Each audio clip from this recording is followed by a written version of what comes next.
Self-reliance and independence. The Prepper Broadcasting Network.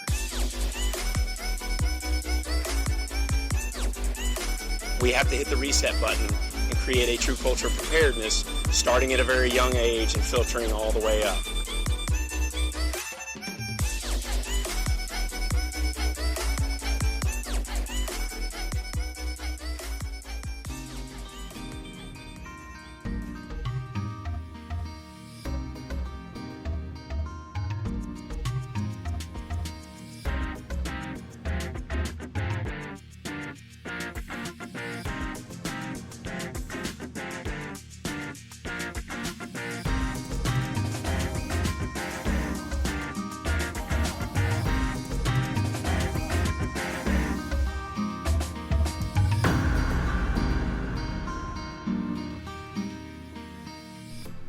Hello everyone, and welcome to the Next Generation Show, where we delve deeper into the little things in life.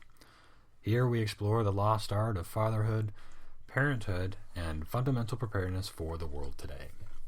I'm your host, Ryan Buford, and Colin is taking the night off tonight to get ready for the big trip. He's getting his school studies in order and trying to make sure that he's got all of his stuff dialed in for the flight that we're going to be taking tomorrow over to the East Coast, checking out our friends over at Prepper Camp. But nevertheless, I am still here today, broadcasting from the heart of the Pacific Northwest with all of you, and we thank you for joining us. There's not a moment to lose, so let's dig right in. Let's kick off a couple of first quick announcements for those of you out there listening to the podcast. We do thank you for that support. If you'd like to join us during the live show, you can contribute and see some of the links and pictures, photos, stuff that we drop into the chat room during the show. There's a live chat that we carry that runs right in tandem with the show at the same time. So as I say something, I might drop a link in there. If you're interested in what that information is, you can go retrieve it. It's a pretty cool opportunity, and there's a lot of great people in there. It looks like Volcana, I think Kellogg and Breezy Can. Is that you in there? Can't tell who that is. Let me hover over there. Breezy Can, yeah, so that's awesome. Might have a couple of other new folks popping in through the night, so welcome to all of you. And if you're interested in joining the chat, go over to prepperbroadcasting.com. Check out I think there's a link or an indication somewhere there to join the live chat. And that'll take you to element.io, where you can create your own username and password. Just let us know what that is, and then we'll let you into the chat room. It's basically a closed-door, secure chat room that allows us to be able to basically have a side conversation without having a bunch of weirdos pop in that we can't vet. So it's a great way to stay in tune and just kind of check things out as we roll throughout these shows. And there's a lot of like-minded listeners, so always a good time in the chat room. Welcome to everyone who's already here. Thanks to all the listeners across the pond and around the world. It looks like we got a couple of new listeners in. Oh, where did my notes go?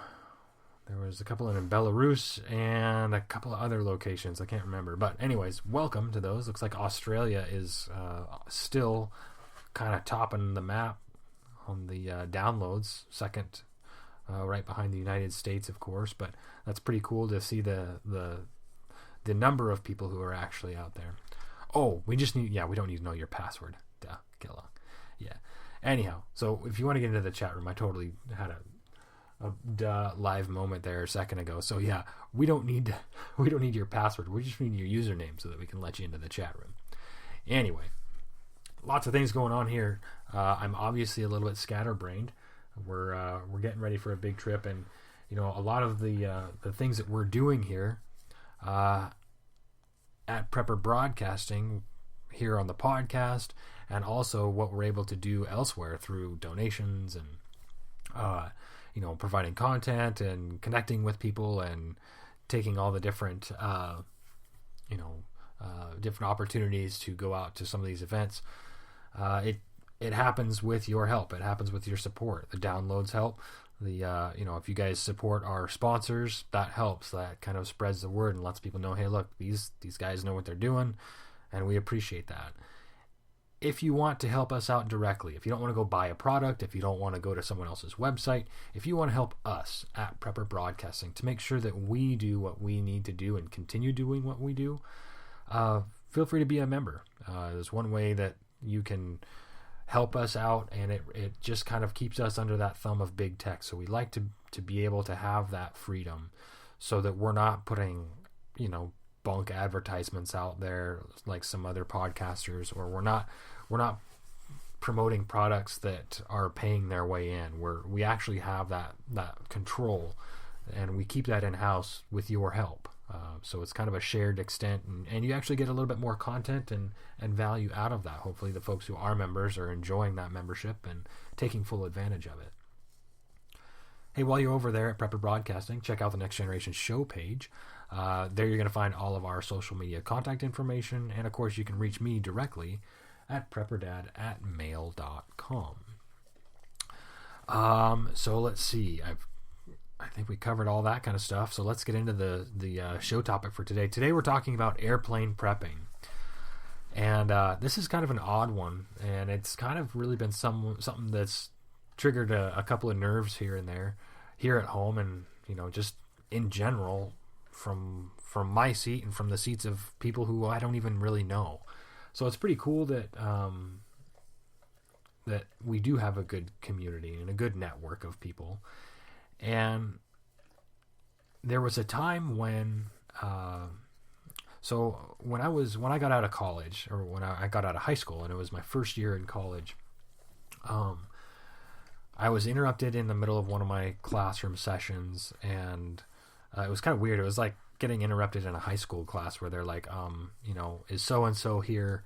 You got to go to the principal's office, or something like that. And that's what it felt like. But what had happened was someone walked into the classroom and asked if I was there, asked me to come out into the hallway, and I'm like, oh, great, what did I do now? And come to find out that my grandfather had died. So they were like, well, the teacher came out into the hallway with us, and we were talking about it, and they said that my brother had called, my older brother Brandon had called and said, hey, I need you to track down my brother. We need you to get this dialed in. And I don't remember if it was my brother or my mom. I can't remember. It was probably my brother. But all of a sudden here I was.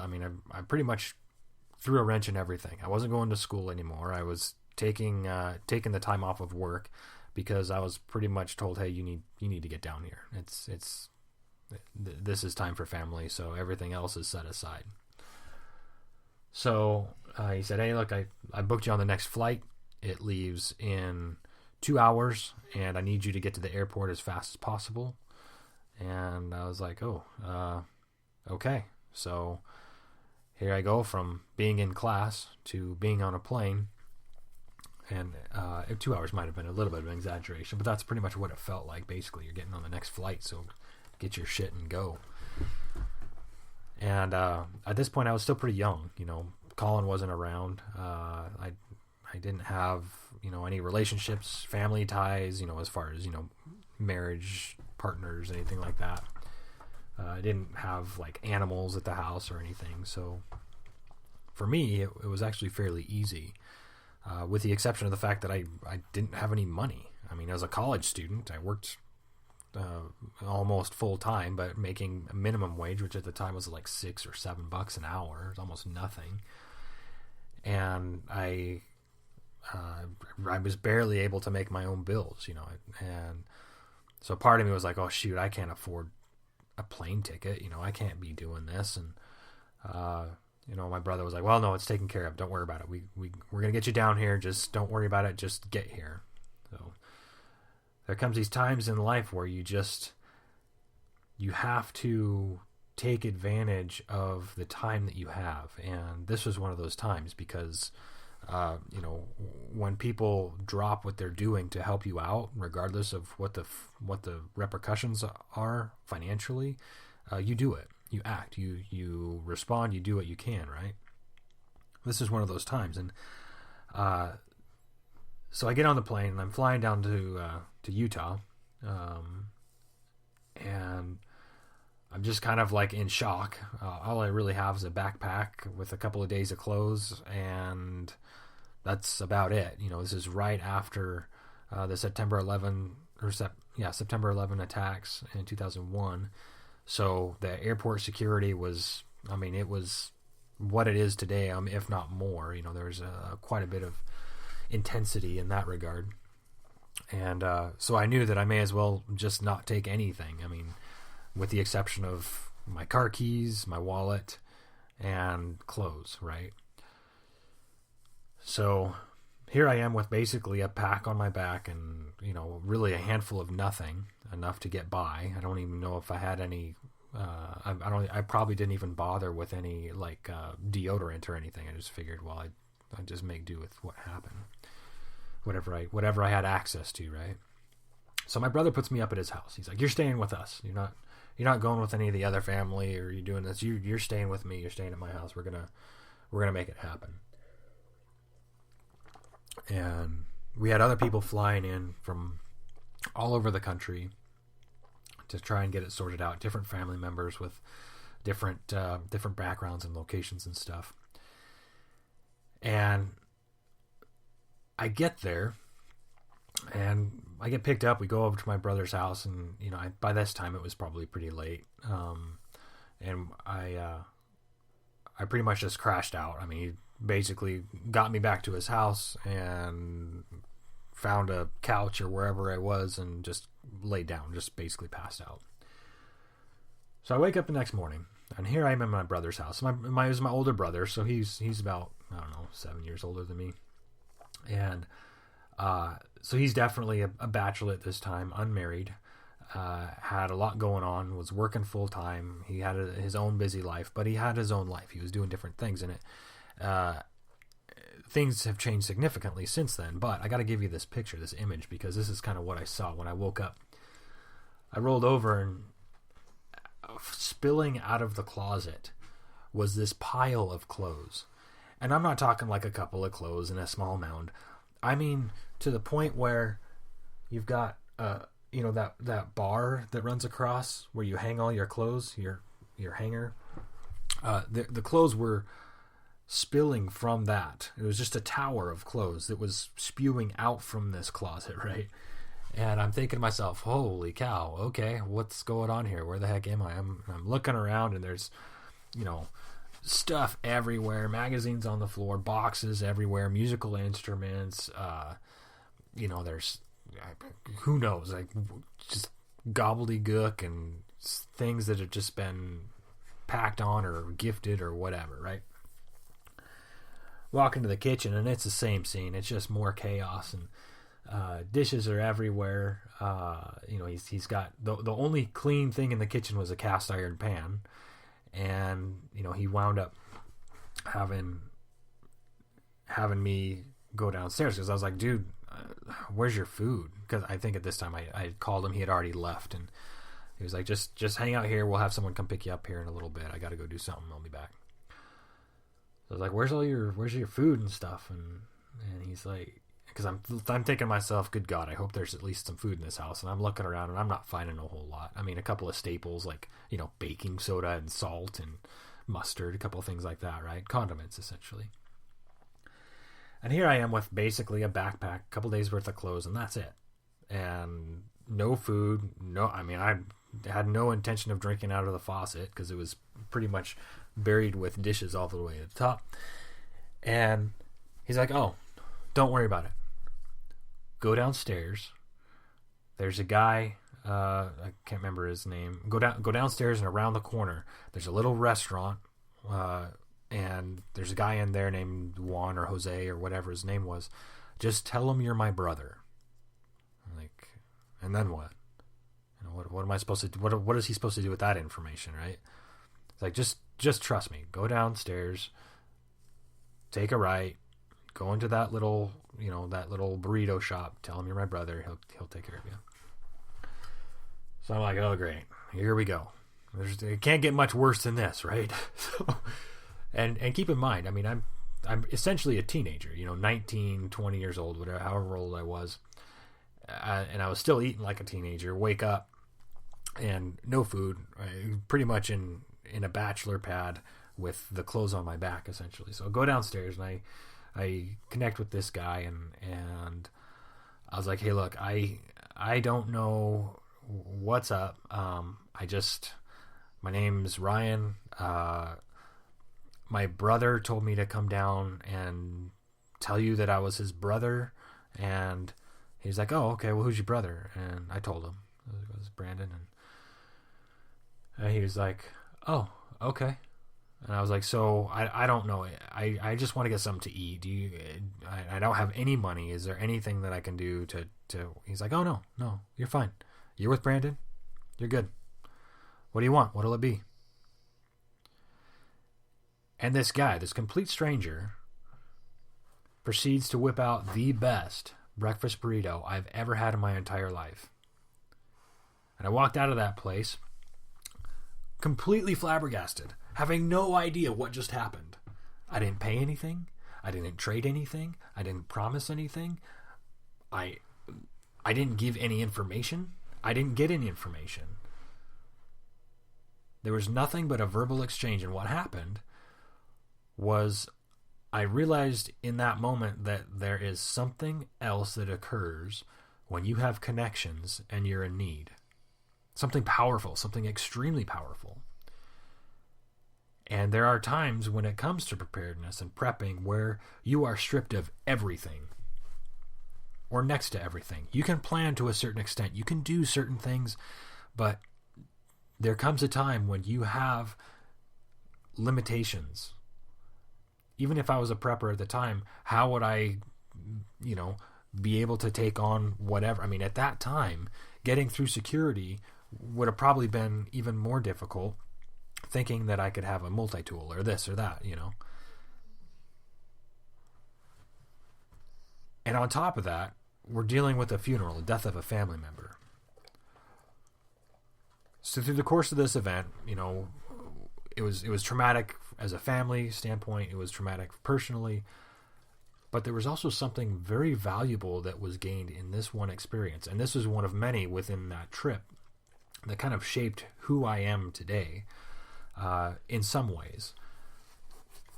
And it didn't necessarily come down to the fact that I had to lean on someone else to be able to get help. But it was a realization of the power that a connection can have when you are there to help someone in need.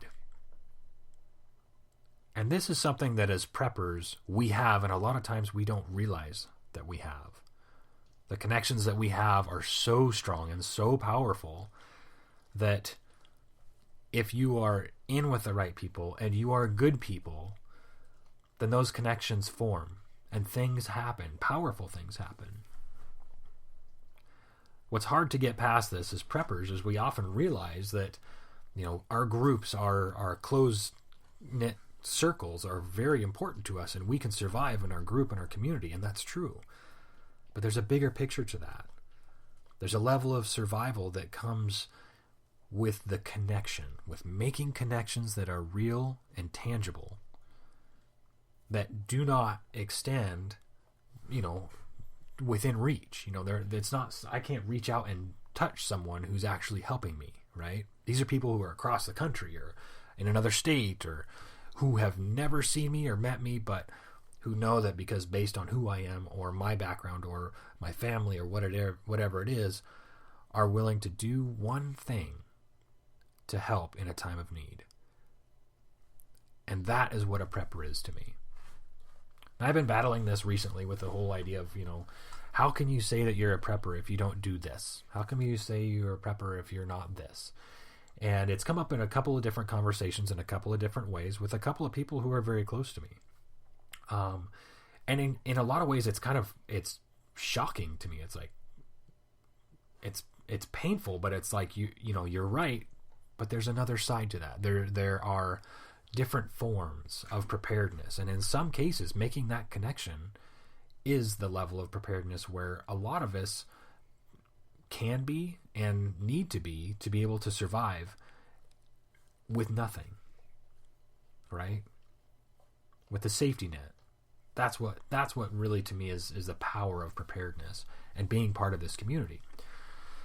So with that said, today it might seem like it has nothing to do with the topic, but here's the thing. When it comes to prepping on an airplane, there's only so much that you can do. And in going through what we were, what we could or couldn't take, I couldn't help but laugh. So I figured what I would do is go through some of the anomalies that I found when looking through the FAA guidelines for air travel, and what as preppers we can do to see through some of these things, and some of the things we can actually laugh at. So it should be fun. Before that, I do want to give off a quick, what is this thing called that Colin always does? It's a fun fact of the week. So he's not here, but I went ahead and found this thing that was pretty cool. It's actually, there is a company that turns dead bodies into coral reefs. It's called Eternal Reefs, and it's actually pretty cool. They actually, if you're interested in romanticizing about a burial at sea, this is something that mixes the cremated remains of a person with concrete to basically create a pearl, and at that point, loved ones can etch personal messages or handprints or whatever it might be, mementos, that kind of thing, and then it's encased in a reef ball that's dropped into the sea, where it provides a habitat for fish and other sea life, and basically becomes a form of coral.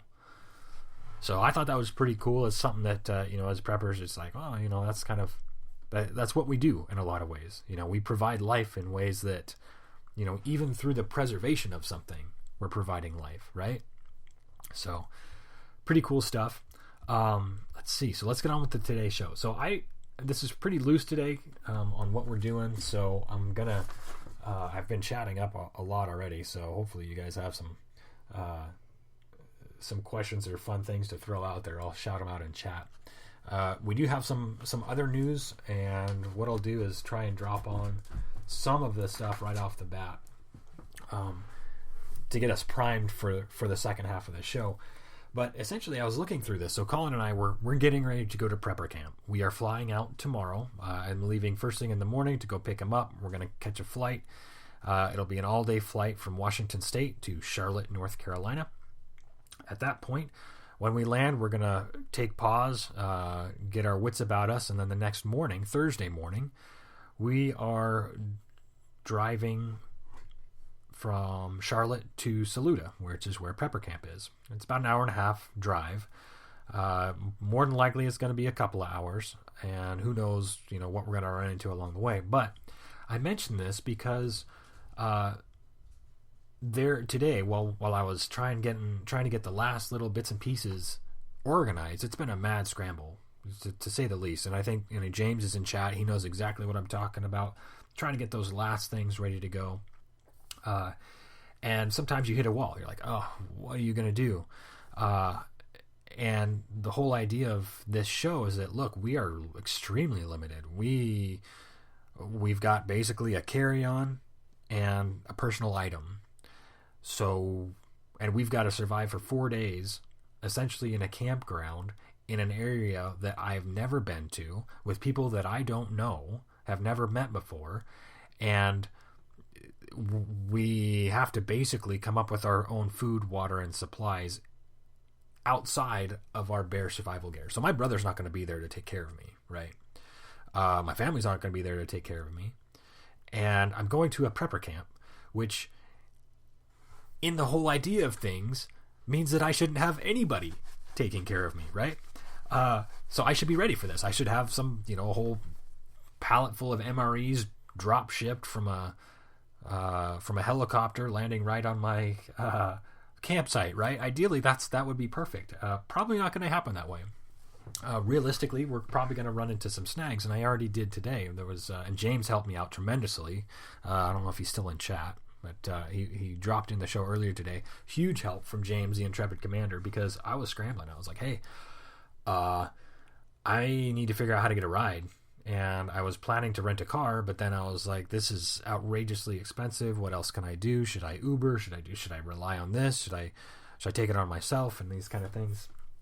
And so we wound up sorting it out. And through the connections with James and with Chin and with Jen, we've been able to make it work. So it's pretty awesome. And it's going to add to that experience. And I think in a lot of ways it'll add to this whole story that I'm telling tonight, because I can't do it alone.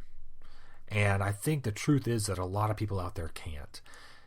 And it's not a negative reflection on you as a person or me as a person, but it's just simply that sometimes you have to be able to reach out and make connections that can propel you into that next level.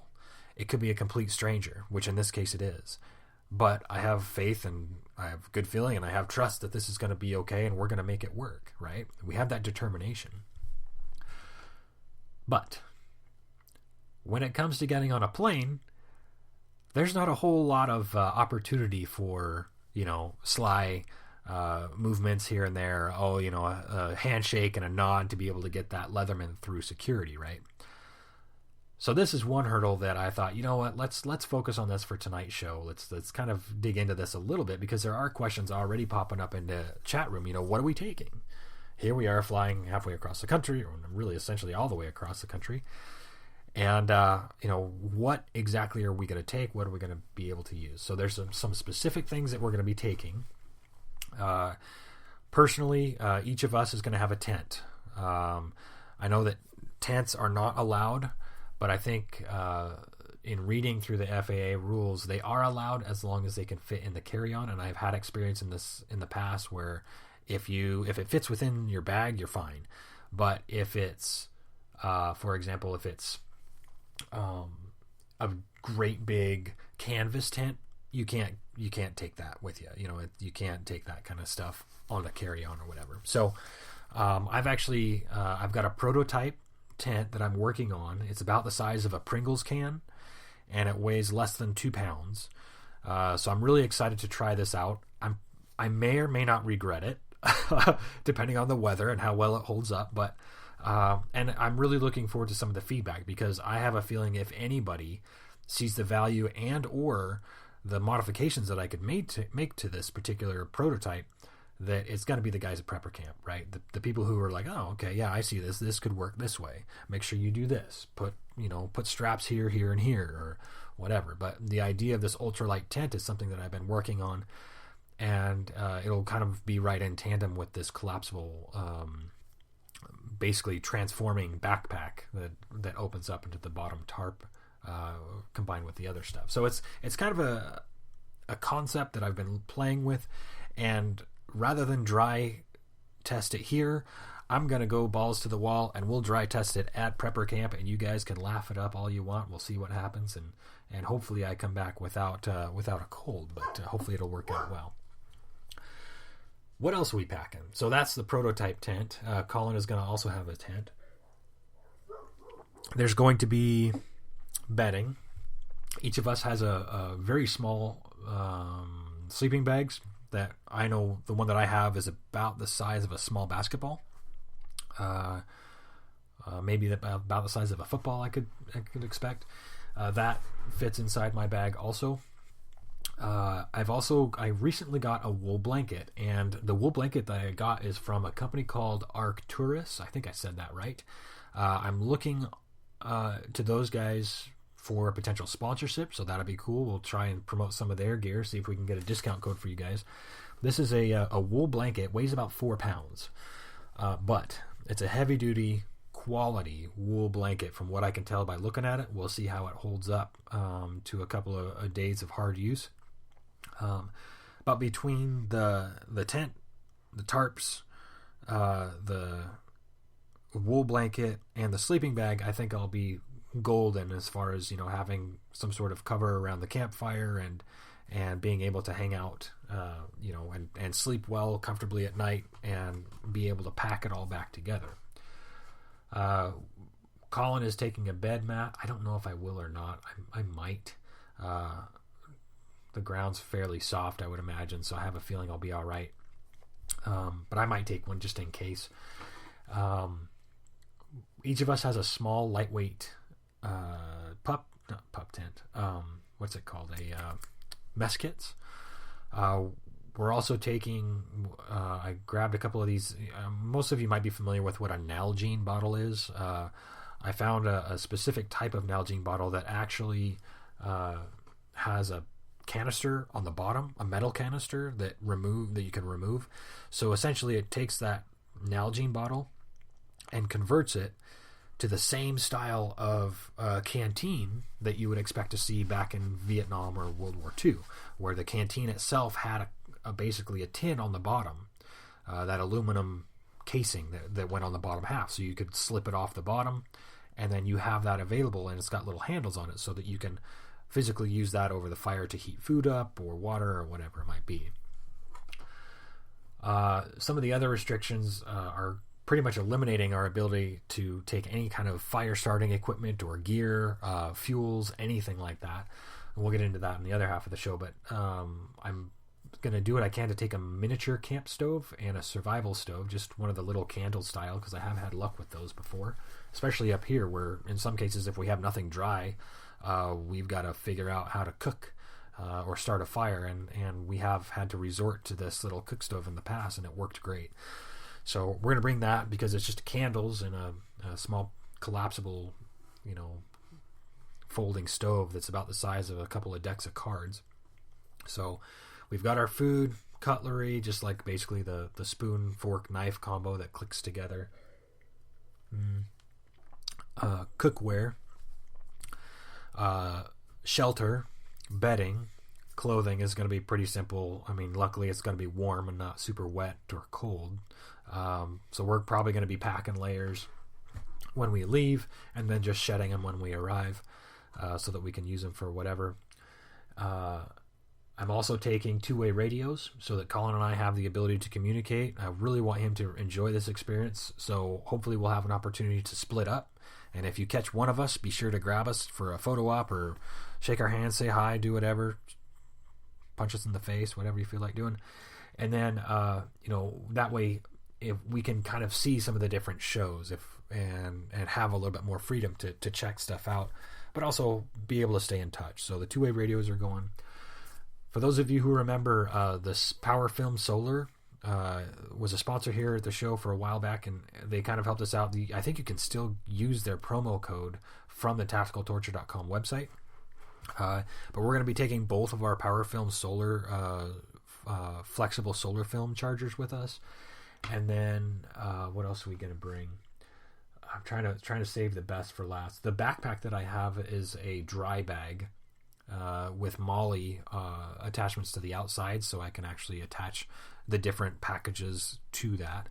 I'm also bringing a hammock and a bivvy just in case there's enough trees to where I can set one up near where we're camping. I'm not sure. I'm guessing it's probably going to be just a flat area, but who knows? We might luck out and find a place to sling a hammock or something for a couple of hours, read a book, or just get away and have a drink or something. And then I think probably the biggest thing that I'm going to be bringing, flashlights and other stuff like that, the normal prepper stuff that you would normally keep around. But one of the big things that I'm bringing, and this is one of the highlights of the show, but also, hold on, Colin's coming on. Let me get this for a second.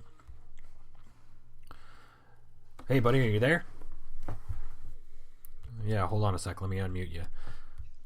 So we haven't quite gotten into the meat of the show. I've just been getting into what we're bringing with. But one of the things that I wanted to talk about were the Wolverine Tough Bags.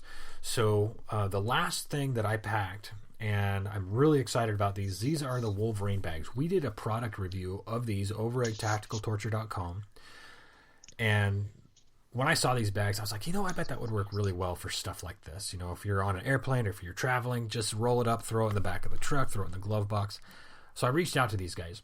What's really cool is they're located in North Carolina, 45 minutes north of Prepper Camp. So I reached out to them and I said, hey, I love your product. I really want to be able to support you guys.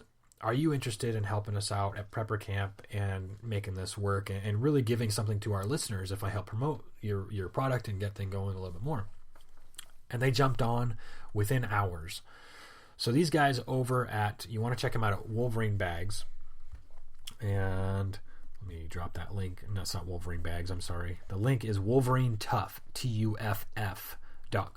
I'll drop a link in the chat room. If you use the promo code Tactical Torture, you get 10% off. Now, these bags, once you see them through the through either the review over at tacticaltorture.com or when you go to the website, you're going to fall in love with these things. They're comparatively, they're actually pretty cheap for what you get. Essentially, it's a bag with a double layer poly sheeting, one on the inside, one on the outside, that's heat seamed together on all sides.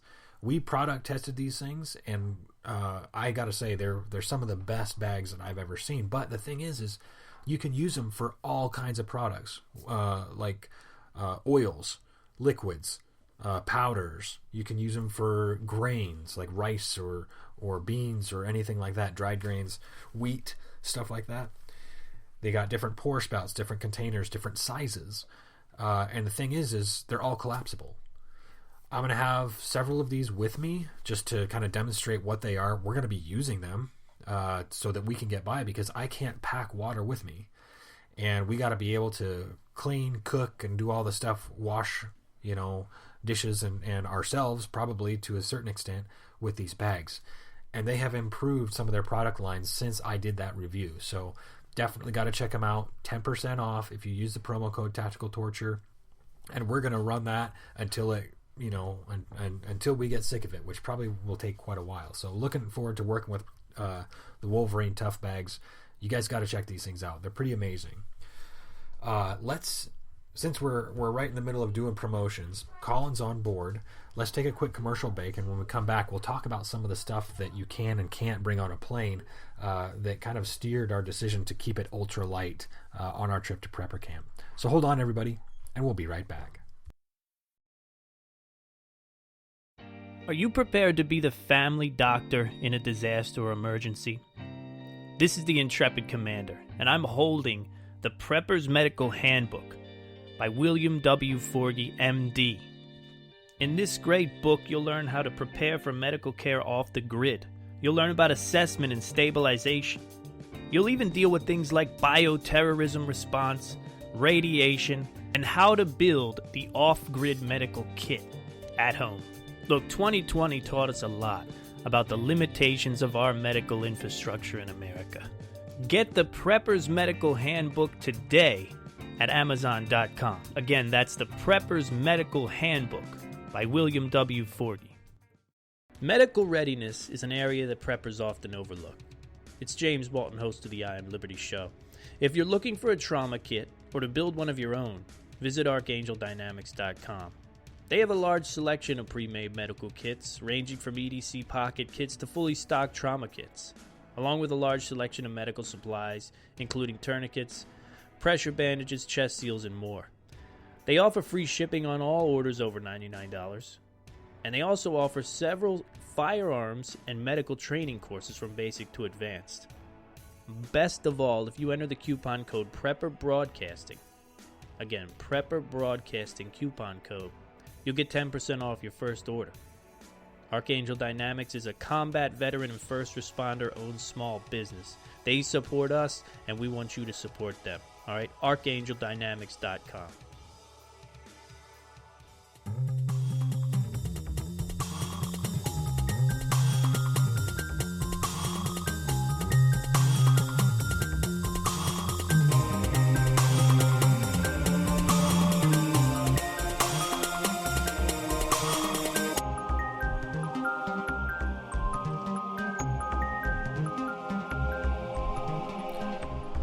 And we're back, ladies and gentlemen. Great sponsors, great shows, and great audience. Thanks again for staying tuned, and don't forget to keep our sponsors in mind on your path toward preparedness. Shows continue this week. We got James Walton over at the I Am Liberty show every Wednesday, Dane the Gunmetal Armory on Thursdays. We got Dave the NBC guy, The Last American, Strange Truth, Matter of Facts, Rick Austin, Michael Klein, Jay Fergie, Stephen Manking, plus the Patriot Power Hour. It's pretty amazing, the lineup of guys that we have. And I don't know if I mentioned Dave the NBC guy, but I'll mention it again because he deserves a double barrel himself. Good old Dave the NBC guy. But the show's content that we're putting out is growing really exponentially from the feel of it, from the sounds of it. I think it's pretty amazing, and we're doing some great stuff. So be sure to check us out. Some of the other shows, there's a lot more that Prepper Broadcasting has to offer than just, Colin and myself, even though that's hard to believe because we have such a huge fan base all over the country. But I guess we'll see how that really pans out when we go to Prepper Camp and be like, who are you? What are you doing on stage? So anyway, one other thing. So Greennovative, they're back. They're one of our sponsors. So check them out for 15% off of the power sources. You got to check it out. I think Dave, the NBC guy's got more details on that. Should be more details over at prepperbroadcasting.com. I'm going to have to drop a new link in there for wolverinetuff.com. So hang tight, folks. I'll try and get that. But in the meantime, Colin is with us. Why don't you go ahead and describe your first impression when you had to go through and look at the, what do you call it? The FAA requirements or restrictions on what you could or couldn't bring. Yeah. So one of the first things that pointed me in the direction of where to look as far as, what kind of things I might be restricted on wasn't actually anything I saw at the airport or anything I'd previously known. It was a small travel size toothbrush pack that I bought after we'd landed where we traveled east before a couple weeks ago, because I hadn't brought a toothbrush and toothpaste, and that was the first thing I bought over there. And I noticed it said TSA certified or TSA approved, and I was like, okay, all right, I better look into this, better get an idea of for future travel. And I didn't realize Prepper Camp was so close, around the corner. But knowing that little bit of information of where to look definitely helped me out a little bit and gave me a better idea, because I don't travel much. I haven't traveled since, what was I, like, when we went to California, I think was the last time I flew. And that was a long time ago. But point is, I'm not like familiar off the top of my head what things you can and can't bring, other than the obvious. You can't bring your Leatherman.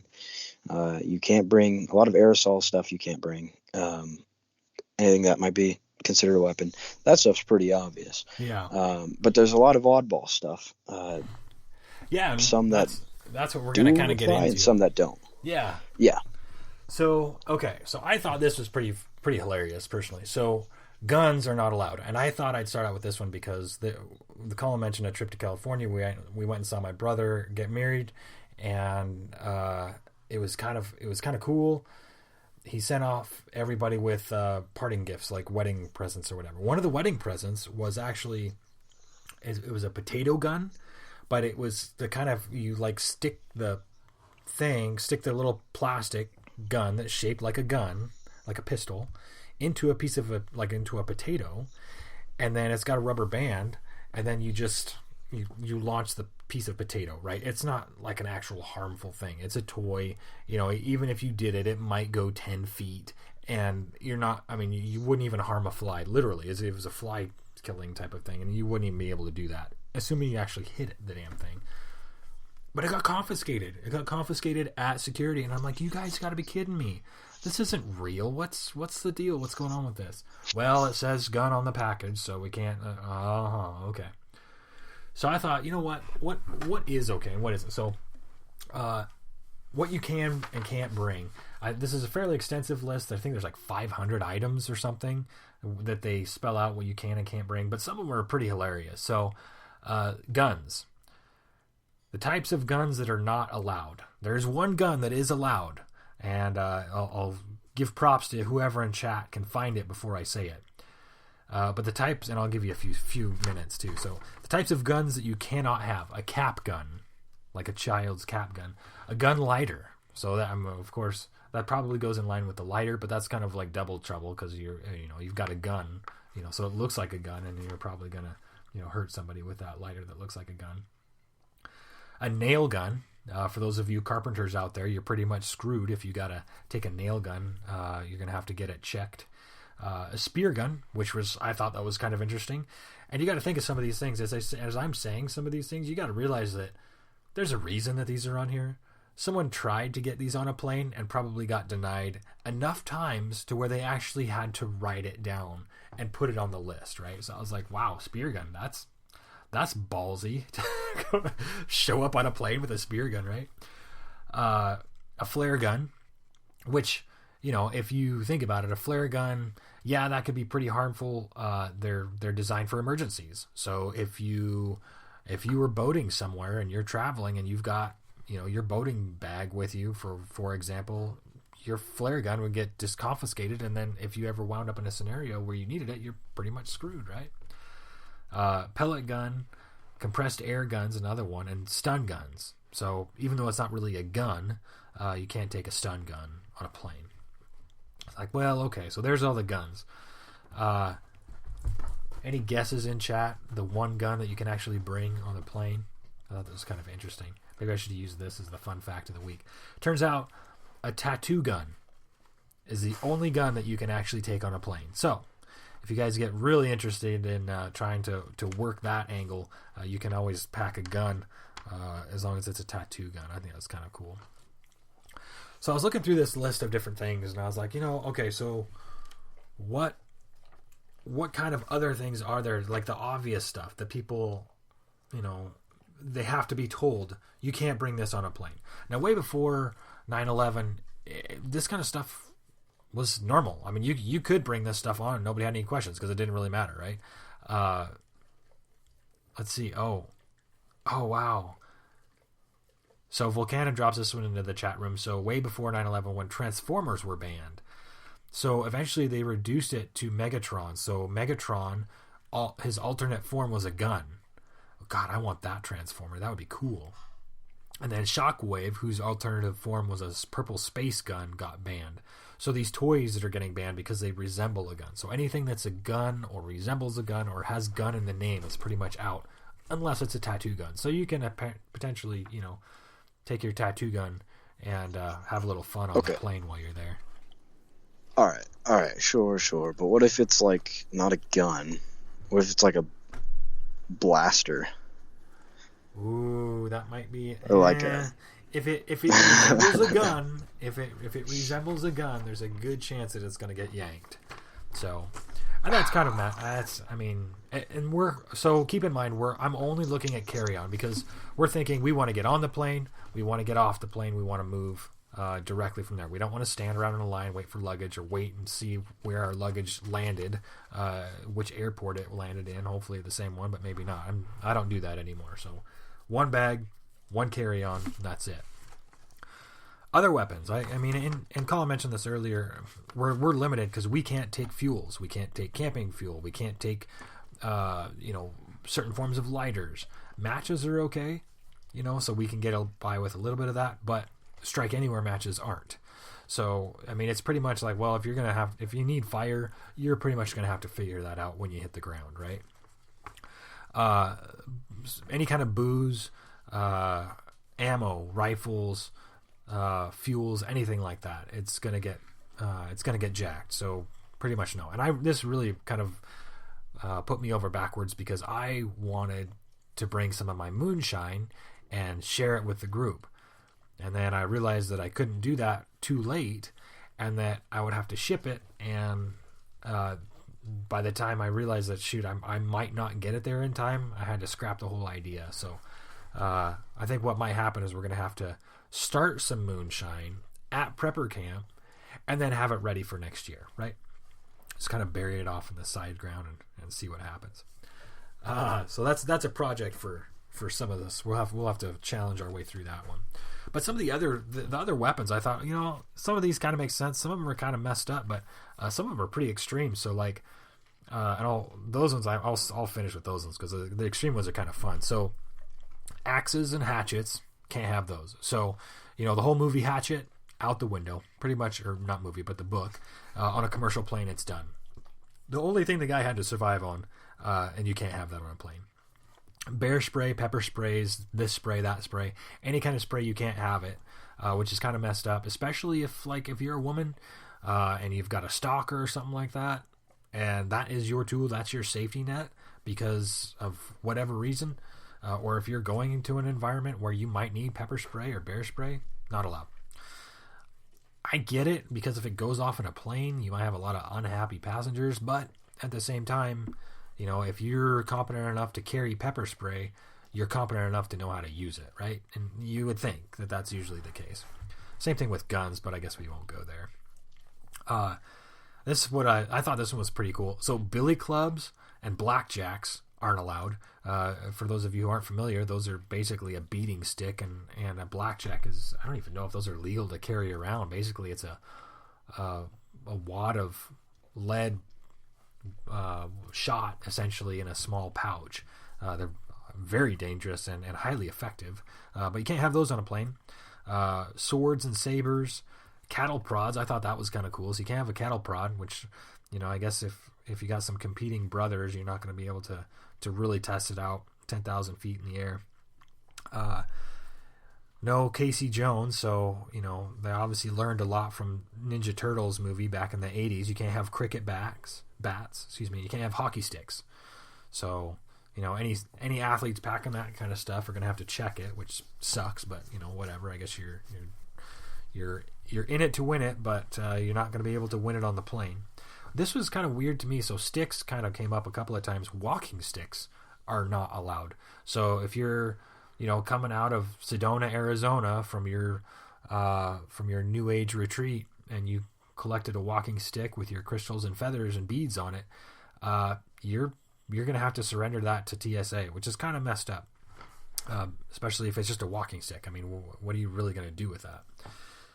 Tactical pens are explicitly not allowed, which is really messed up, because I think, you know, hey, it's a tactical pen. Yes, it says tactical, but it's a pen.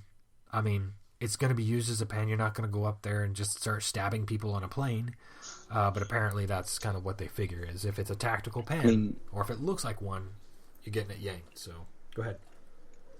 You ever seen Get Smart, the movie? Oh yeah. I mean, there could be anything going on in that pen. It could be a laser. Could be a laser. Could be a death ray or a projectile that's gonna tranquilize your target. Who knows? Yeah. You know, they can't take any chances. But it's a pen. Yeah, I mean, it's just a pen. So, and some of the other ones, vehicle airbags. I thought this one was pretty cool. And if you've ever seen someone who sat on a chair that had a vehicle airbag on it, you'll understand why. But I thought, you know, again, back to the original comment, hey, if you can't take this thing, there's a reason, and someone probably tried it. So, and enough people tried it to where they had to actually say no vehicle airbags. Throwing stars and martial arts weapons are not allowed, nunchucks included, which kind of sucks. But so you're not allowed to do that. How about some of the extreme ones? So it turns out, and I again, these ones just blow me away, because it seems like it goes without saying, but they still say it. Dynamite, tear gas, hand grenades, and rocket launchers are not allowed. So I'm sorry, Colin, your Christmas present is not going to be allowed to be boarded, you know, taken with you on the plane. You're just going to have to leave it at home. Well, Man, you know what? I was really looking forward to be able to bring my RPG on the plane, but you know, I guess no rocket-propelled grenades today. Yeah, no kidding. So some of the cool things you can bring, though. So let's switch gears. You know, a lot of times you hear so much about what you can't do, what you can't do, what you can't do. But, oh, yeah, and I do have a list of things that are not on the list. Volcana drops one in the chat. C4. I didn't see that on the list. Brass knuckles is another one that I didn't see on the list. A machete, a pool ball. Like a pool cue is banned, but a pool ball, I didn't see that on the list. A flamethrower. I didn't see flamethrower on the list. A hockey puck, so you might not be able to take a hockey stick, but you could take a hockey puck. And if you've ever gotten nailed with a hockey puck before, or you know, even if it was on the end of a string or a rope, you might be surprised at how painful that is. And then boomerangs, you know, we've talked about those before as actually being lethal, but from a short distance too, or even a long distance for that matter. But a boomerang, those aren't banned. We've talked about those as a potential weapon. So what is potential? What could you bring on a plane that could be used as a self-defense weapon or something that might be useful. So right at the top of the list is antlers. And you might think, oh, well, they're thinking like an antler, a set of antlers, like a 6-point or something like that, or a 6x6 for those of you down south. But I remember when I was a kid, I had a spike. It just had a 2-prong antler that I got from probably a what do you call those things? It's a trading thing. Totally drawing a blank. A mountain man show, basically. And they had these antlers. I was like, oh, that's really cool. Well, you'd be surprised how effective an antler would be at potential harm to someone. And, when you can't have, an antler shiv. You can have antlers. You can't have a knife, but you can have antlers. So that's kind of interesting. That's kind of cool. Bike chains. So you can't have billy clubs, can't have blackjacks, can't have swords. But if any of you has ever been whacked by a bike chain, or even gotten caught up in one when you're riding a bike, you'll know exactly how much damage that could cause. And a bike chain isn't very far from a chainsaw chain. I mean, they're really close. The sheer weight of them is enough to cause some serious harm. Cowboy spurs was another one. I thought that was kind of interesting because they're basically a spike on wheels, and really it wouldn't take much to turn a cowboy shear into a throwing or a cowboy spur, into a throwing star. So that was kind of like, oh, okay. A lot of it has to do with the disguise, the way it's perceived, right? Duct tape is allowed. You might not think of that as a weapon, but it could definitely be used as a holding tool, especially when you're not able to have other things. If you can't injure someone enough to put them down, at least you could hold them to the seat or whatever it might be. Rope is also allowed, which is kind of cool. So obviously our paracord and stuff should be golden, which, by the way, is not on the list of the stuff that I was bringing earlier, but I do have it in the bag. You can bring a multi-tool, but it cannot have the blades. And I think for a lot of people, it's like, well, what the heck's the point at that point? I mean, just get rid of it and not use it at all. Because that's one of the biggest tools that you use on a multi-tool is the knife and the pliers, right? An EpiPen is allowed. And I thought this was kind of interesting because, I understand that as a medical device, or, obviously it's a sharp. But an EpiPen used in the right environment, especially against an assailant, does have the potential of causing some serious harm. I mean, basically, it'll make your heart race to the point where you could potentially have a heart attack if you're not, if you're healthy and you get jabbed with an EpiPen. And somebody correct me in chat if I'm wrong, but if you're healthy and you get jabbed with an EpiPen, that could pretty much cause you to have a heart attack. It has the opposite effect. Handcuffs are also allowed, which I thought was kind of cool as far as restraining folks if they're non-compliant with the old, what do you call the old bomb in the shoe trick, that they're trying to play earlier in the 90s, I think it was, or maybe that was in the early 2000s. I can't remember. Rocks is another one, and I was like, well, that's kind of interesting. You can't have so for example, you can't have a magic 8-ball on a plane, but you can have rocks.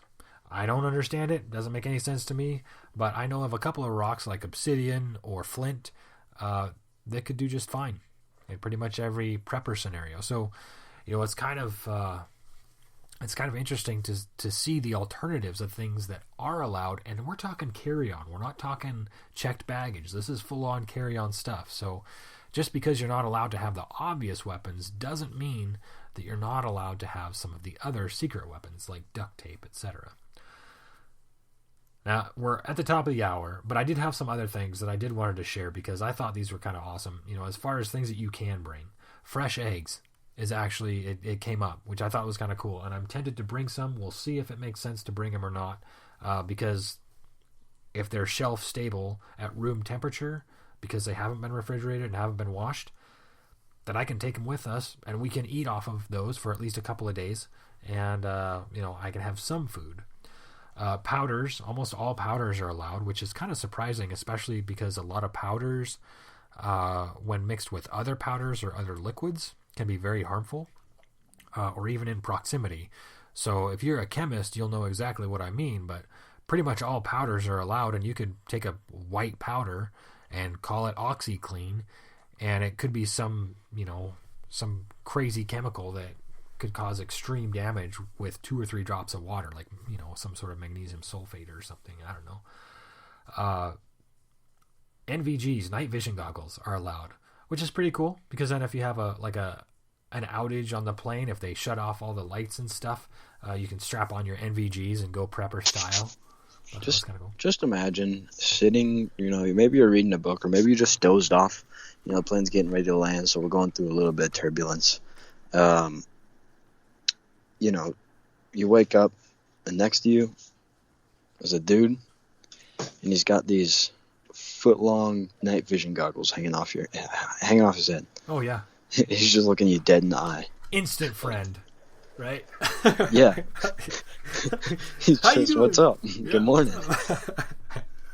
Yeah, I want to meet the guy who's wearing the NVGs on the plane. We'll put it that way. Body armor is actually also allowed on a plane. Carry on. That's kind of cool. So you could just walk onto a plane with body armor, no questions asked. You have to take it off when you're getting through security, but on the plane itself, you're good to go. This was kind of interesting, and this next one is kind of like, okay. I mentioned, the Magic 8 Ball. Those aren't allowed. Pool cues aren't allowed. Other stuff like flame crystals, those little things that you throw in the fire and they shoot out these rainbow colors and stuff, those aren't allowed. But there are 2 things allowed that I thought were kind of interesting. A Harry Potter wand and a lightsaber.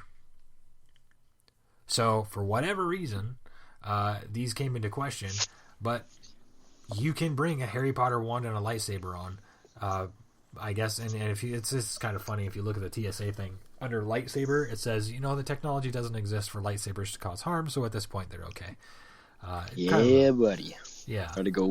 Better go kill some stormtroopers. Kill some stormtroopers on the plane. I thought that was kind of cool. But gotta serve and protect the galaxy. Yeah.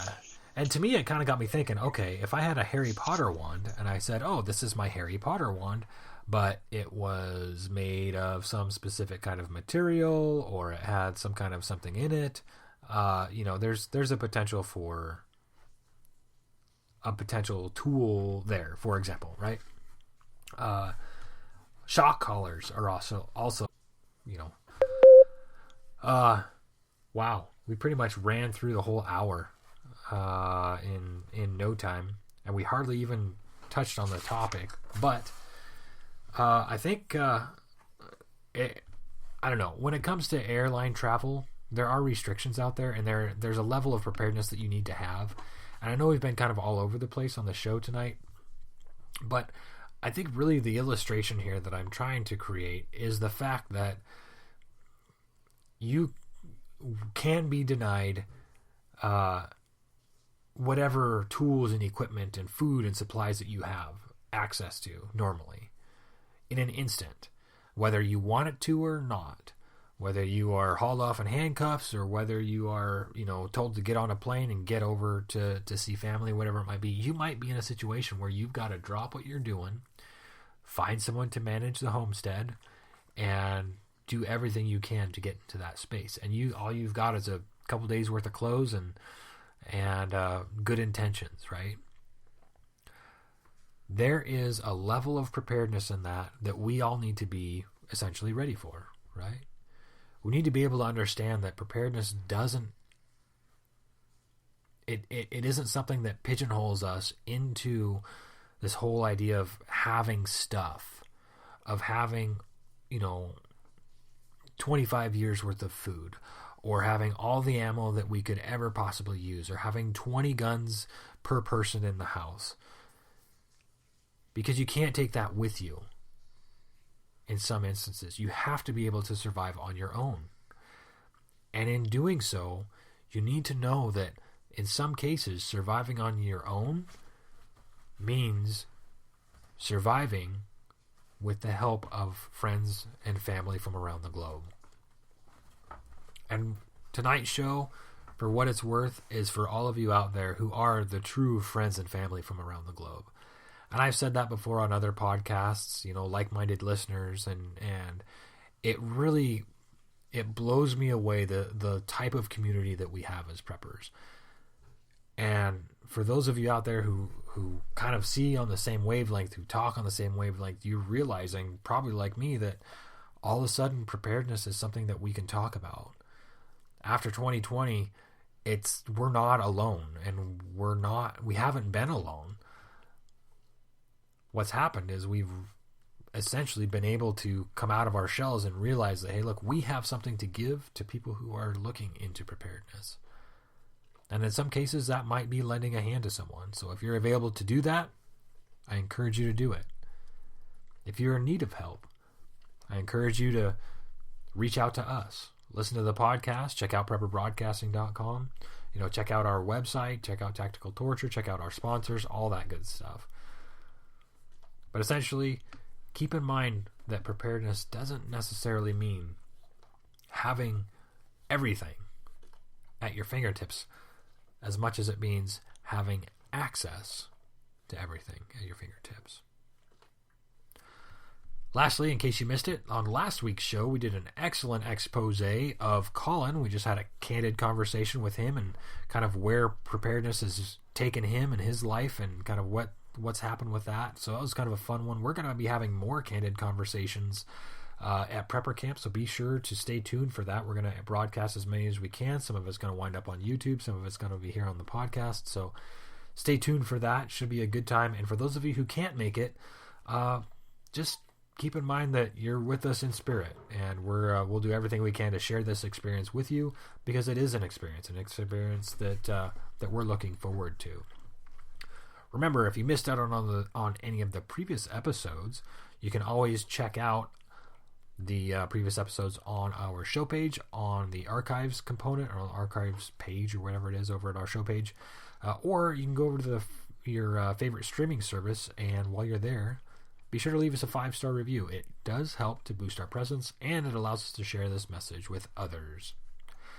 Next week, we're likely going to be doing a Prepper Camp wrap-up, or some kind of a follow-up on the experience to go over that, or we're just going to pretty much be passed out because we're too exhausted from all the fun that we're having. So who knows what next week brings. We're always up for the adventure, but I think for today, that's going to be it, folks. Thanks for joining us on the Next Generation Show, and don't forget to tune in next time, where we explore another aspect of the little things in life that make all the difference in the world. I'm your host, Ryan Buford, and your co-host. Oh, did I lose Colin at the last second? I might have lost him. Colin Buford. There you Holy go. cow. Yeah, I that lost couldn't you, have cut out a worse time. Yeah. Right. My co-host, All of right, course, Colin is Buford Colin right here. Buford. Yeah. Reminding you to stay informed, get involved, and be prepared. Have a great night, everybody, and have a great week.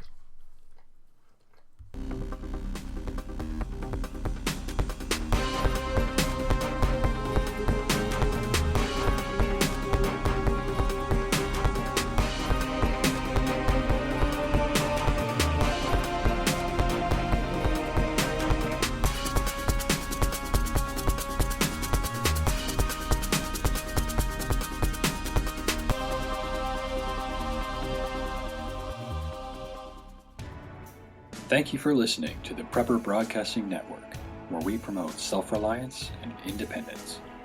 Tune in tomorrow for another great show, and visit us at prepperbroadcasting.com.